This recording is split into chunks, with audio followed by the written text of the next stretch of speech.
Welcome back to my channel. अगर आपने पवित्र पोर्टल पर प्रेफरेंसेस फिल करना स्टार्ट कर दिया है या करने वाले हैं तो ये वीडियो एंड तक ज़रूर देखिए।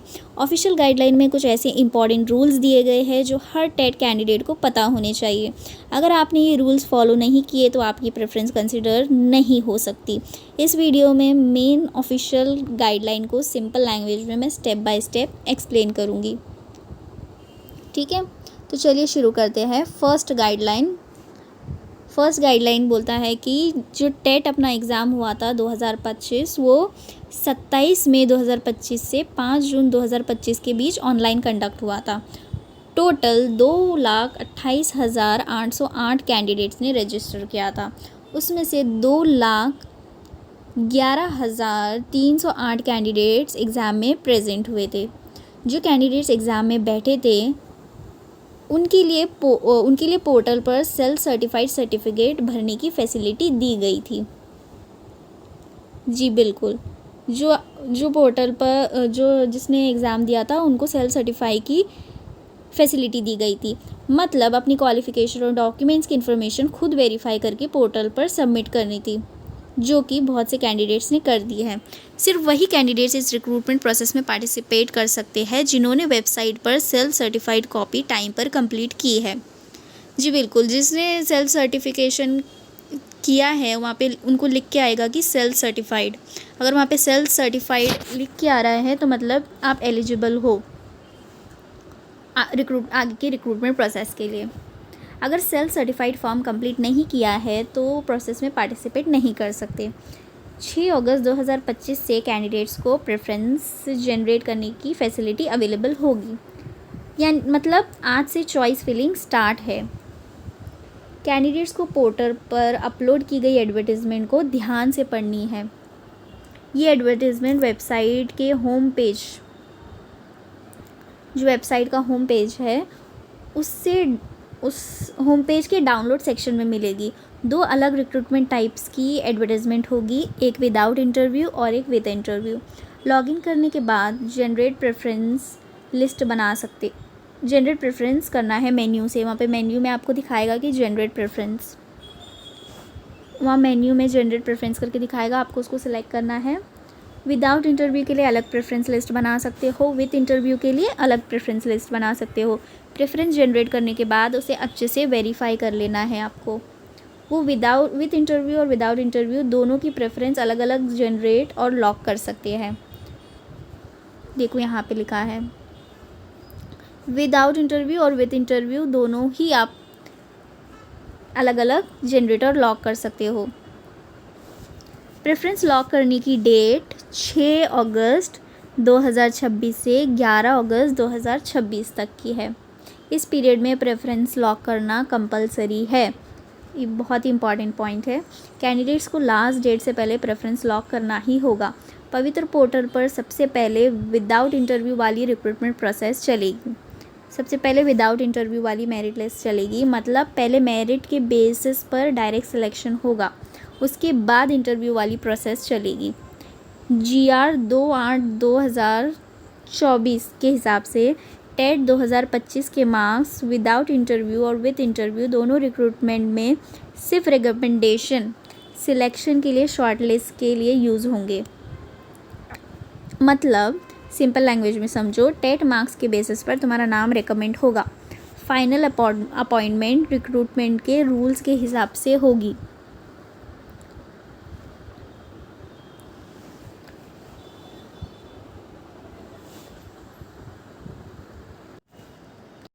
नेक्स्ट पॉइंट की तरफ आते हैं।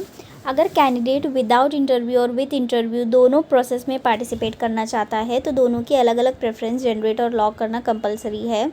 विदाउट इंटरव्यू के लिए मैक्सिमम 100 प्रेफरेंसेस लॉक कर सकते हो, 100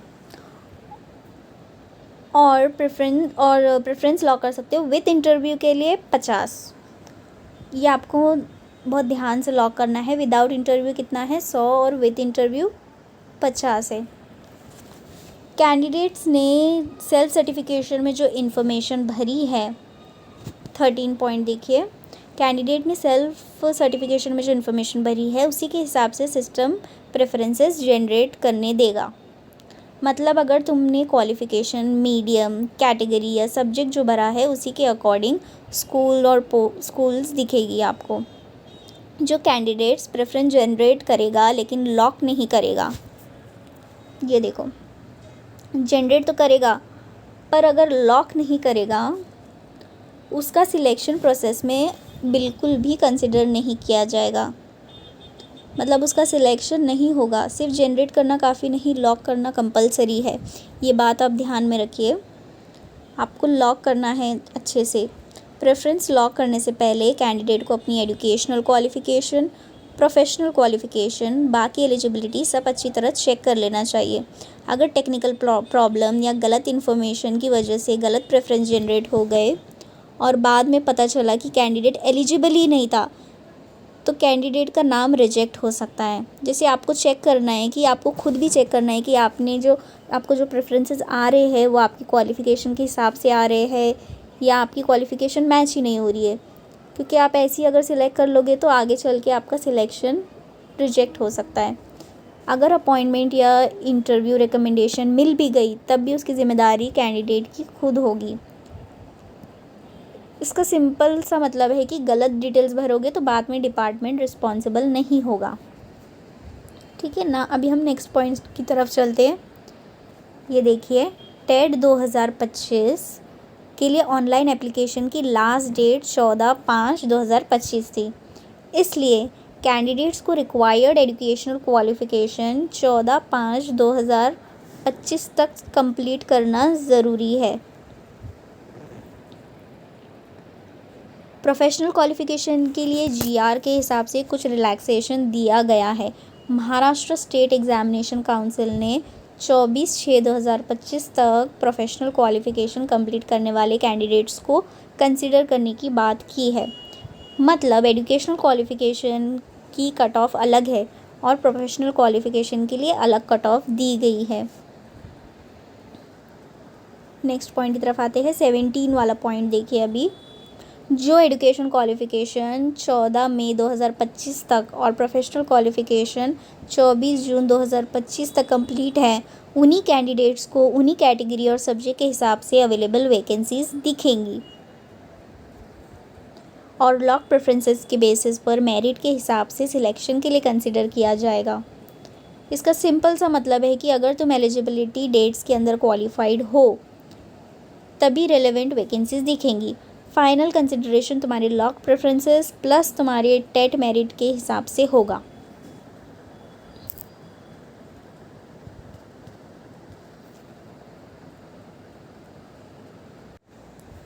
और अगर प्रेफरेंस चेंज करना हो तो अगर तुमने प्रेफरेंस जनरेट और लॉक कर दिया है और बाद में बदलना है तो पहले पुराना प्रेफरेंस डिलीट करना होगा, फिर नया प्रेफरेंस जनरेट करके दोबारा लॉक करना होगा। सिर्फ जनरेट करके छोड़ना नहीं है, लॉक करना कंपलसरी है। ये बात आप ध्यान में रखो। काळजीपूर्वक प्राधान्यक्रम लॉक करावे। प्रेफरेंस किस ऑर्डर में कंसिडर होगा? तुमने जो प्रेफरेंस फर्स्ट, सेकेंड, थर्ड जिस ऑर्डर में लॉक किया है उसी ऑर्डर में सिस्टम उसको चेक करेगा। साथ ही टेट 2025 के मार्क्स भी देखे जाएंगे, मतलब मेरिट आपके टेट 2025 के मार्क्स के बेसिस पर ही होगी। अगर आपने तुम्हारी फर्स्ट प्रेफरेंस पर सीट मिल गई तो सेकेंड, थर्ड, फोर्थ प्रेफरेंस देके ही नहीं जाएंगे। अब जो 20 वाला पॉइंट है, 21 वाला OTP के बारे में है। OTP के लॉगिन OTP बेस्ड है।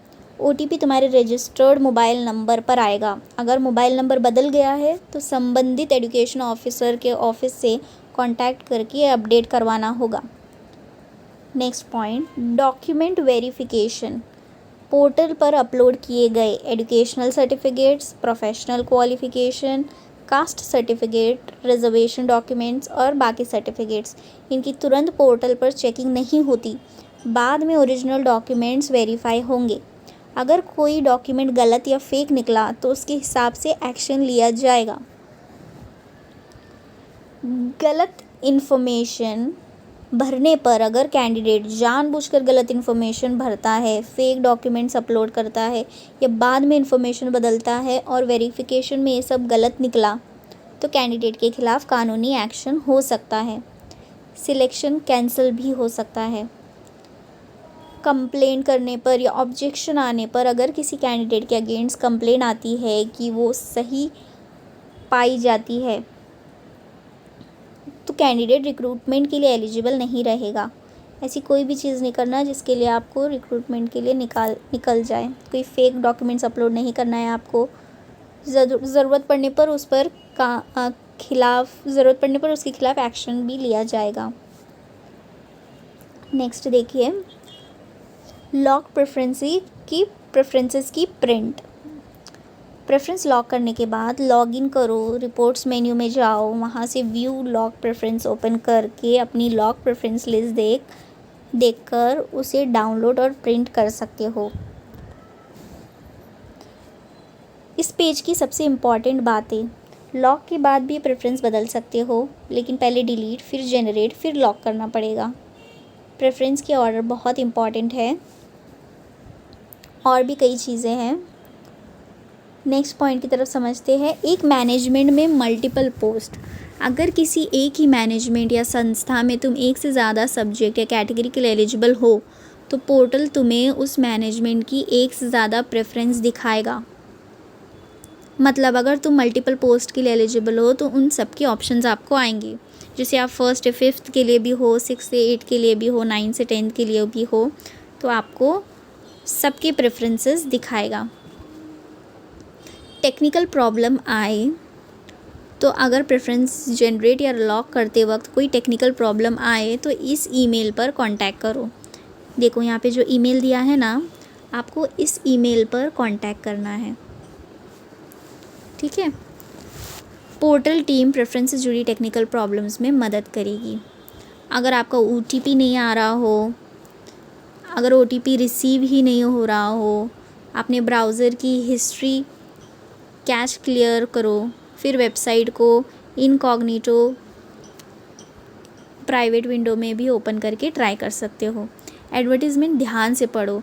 पोर्टल पर जो रिक्रूटमेंट एडवर्टीज़मेंट अपलोड हुई है उनमें किस कैटेगरी की कितनी वैकेंसीज़ है, किस सब्जेक्ट की कितनी वैकेंसीज़ है, किस रिजर्वेशन में वैकेंसीज़ है, ये सब दिया होगा। इसलिए होम पेज डाउनलोड में जाकर एडवर्टीज़मेंट अच्छी तरह पढ़नी है।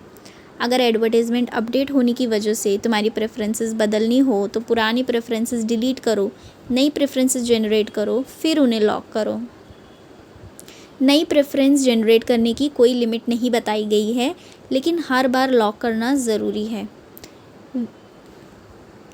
ओके, नाउ अभी हम नेक्स्ट पॉइंट की तरफ बढ़ते हैं।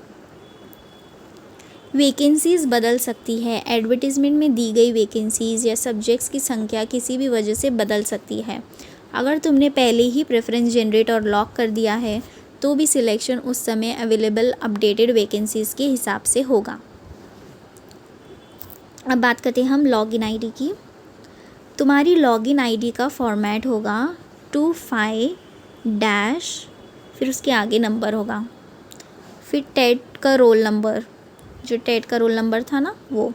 अगर पासवर्ड भूल जाओ, अगर आपका पासवर्ड आपने भूल गए हो तो फॉरगॉट पासवर्ड ऑप्शन यूज़ कर सकते हो। गवर्नमेंट स्कूल्स जो वैकेंसीज़ लोकल अथॉरिटी, गवर्नमेंट आश्रम school, government Vidya Niketan, tribal development department की होगी, वो विदाउट इंटरव्यू कैटेगरी में रहेगी। ये सब विदाउट इंटरव्यू कैटेगरी में रहेगी। अगर एक वैकेंसी के लिए एक कैंडिडेट रेकमेंड किया जाएगा,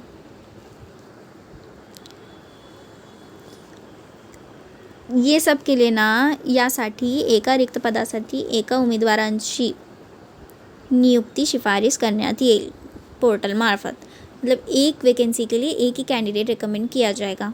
मुंबई महानगरपालिका BMC, इसमें लिखा है कि मुंबई सबअर्बन प्राइमरी के लिए मेल सेवक कैटेगरी से संबंधित 4 एडवर्टीज़मेंट पब्लिश की गई है। मतलब BMC के अलग अलग एडवर्टीज़मेंट आई है। प्रेफरेंस भरने से पहले उन सब एडवर्टीज़मेंट को ध्यान से पढ़ना चाहिए। प्राइवेट स्कूल्स की रिक्रूटमेंट, प्राइवेट एजुकेशनल इंस्टीट्यूशंस की vacancies without interview with interview दोनों टाइप्स में हो सकती है। मतलब हर प्राइवेट स्कूल की रिक्रूटमेंट प्रोसेस अलग हो सकती है। Without interview selection, without interview recruitment में एक वैकेंसी एक कैंडिडेट इस तरह से रिकमेंड होगा। अगर किसी स्कूल में 10 वैकेंसीज़ है तो मेरिट के हिसाब से सिर्फ 10 कैंडिडेट्स रिकमेंड होंगे। विथ इंटरव्यू रिक्रूटमेंट में एक वैकेंसी के लिए 3 कैंडिडेट्स रिकमेंड होंगे। एक वैकेंसी के लिए 3 कैंडिडेट्स रिकमेंड किए जाएंगे विथ इंटरव्यू के लिए। अगर 10 वैकेंसीज़ है तो 30 कैंडिडेट्स इंटरव्यू के लिए शॉर्टलिस्ट होंगे। ठीक है, इतना आपको समझ गया। फाइनल सिलेक्शन इंटरव्यू और रिक्रूटमेंट रूल्स के हिसाब से होगा। सीटेट और टीटी के बारे में बात करते हैं अभी हम। नेक्स्ट पॉइंट उसी पर बेस्ड है। देखिए, सीटेट और टीटी के बारे में सुप्रीम कोर्ट के ऑर्डर और गवर्नमेंट रेजोल्यूशन जीआर के हिसाब से जो कैंडिडेट सीटेट या टीटी क्वालिफिकेशन के रूल्स के मुताबिक एलिजिबल है उन्हें ही रिक्रूटमेंट में कंसिडर किया जाएगा। जिसके पास टीटी या सीटी नहीं है वो इस रिक्रूटमेंट प्रोसेस में एलिजिबल नहीं है। कोर्ट केसेस, अगर रिक्रूटमेंट से रिलेटेड हाई कोर्ट या सुप्रीम कोर्ट में कोई केस चल रहा है या फ्यूचर में कोई ऑर्डर आता है तो रिक्रूटमेंट उस ऑर्डर के हिसाब से ही चलेगी। मतलब कोर्ट का फाइनल डिसीजन सब पर लागू होगा। User manual preference generate save. User manual में देखो, यूज़र मैनुअल में आपको देखना है वहाँ पे preference generate, save, assign, rearrange, lock ये सब कैसे करना है वहाँ पे बताया गया है। उसके लिए यूज़र मैनुअल वेबसाइट पर अवेलेबल है। ठीक है, वो यूज़र मैनुअल वेबसाइट पर ये अवेलेबल है। आपको जाके चेक करना है कि कैसे असाइन करना है, कैसे जनरेट करना है, कैसे रीअरेंज करना है, कैसे लॉक करना है।